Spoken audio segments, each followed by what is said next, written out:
Rico, sa ayot sa gusto mong tanggapin, hanggang first runner-up ka lang.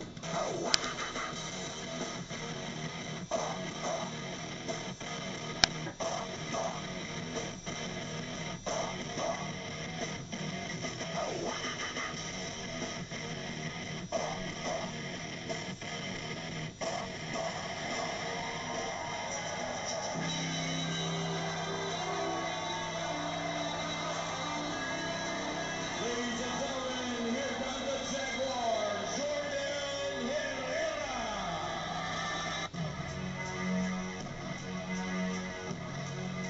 Let's go rock, baby.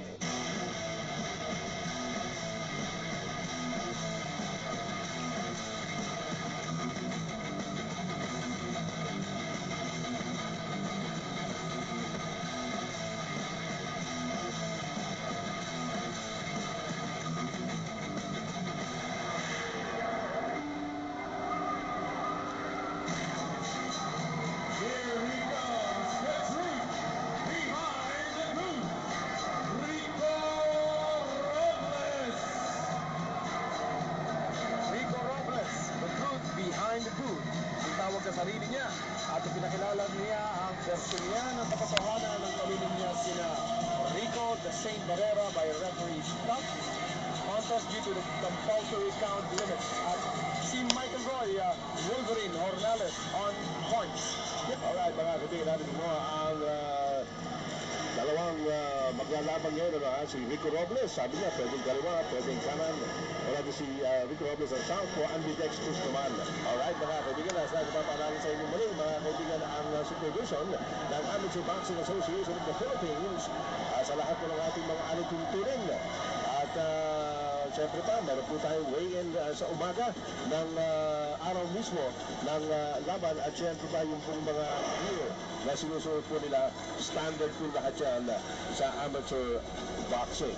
Umpisahan na natin ang pagpapakilala ng formal sa ating dalawang finalists. Ganito po ating ring announcer na si Jason Sosa. Ladies and gentlemen, welcome to the main event. 4 rounds of boxing.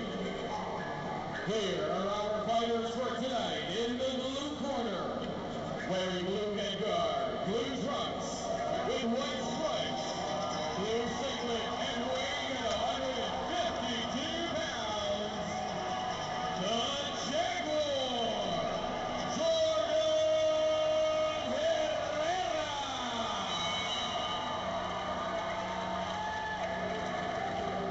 And our fighter from the red corner, wearing red headguard, red trunks with white stripes, red singlet, and weighing at 147 pounds, the truth behind the booth, Rico Robles.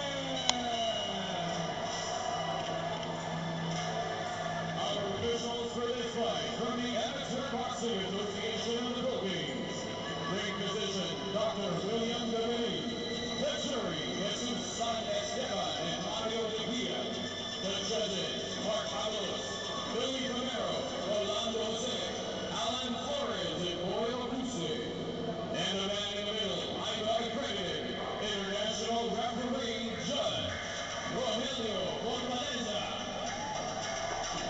Patunayan na kung sino ang hari ng ring. Jordan, Rico, laban na!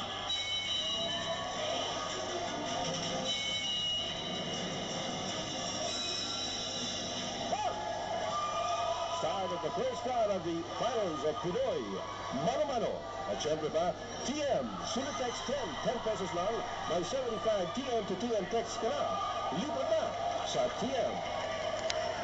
Alright, si Jordan Herrera po ang naka-blue. Naka-pula naman si Rico Robles. Third man in the ring. Nakita niyo naman kung ano ka-importante itong labang ito. Ang referee po natin, siyang Secretary General ng ABAP o Amateur Boxing Association of the Philippines, si Roger Fontaneta. Good luck at Jordan Herrera. Kung napansin natin dito, mas sinusukat muna ni Jordan. Pero sa previous fights na, pasok ng pasok yan eh. That's right. Ito si Rico Robles. Alam natin ano, maraming antics ito si Rico Robles. But he's one of the most serious among all the participants dito. No? Seryoso sa kanilang pag-ensayo. Referee Pontaresa warning them to mix it up. Kailangan magkaroon ng action. And here, Jordan Herrera tries to stick that left to the face of Rico Robles. Alam mo boy, slow start na talaga, no? Itong si Rico Robles, tapos sa yung mga previous fights niya. Oh, sukat-sukat eh.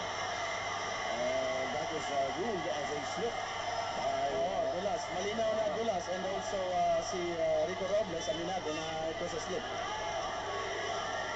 Sabi nga natin ano, sa nakita natin na development dito yung dalawang boksingero ito.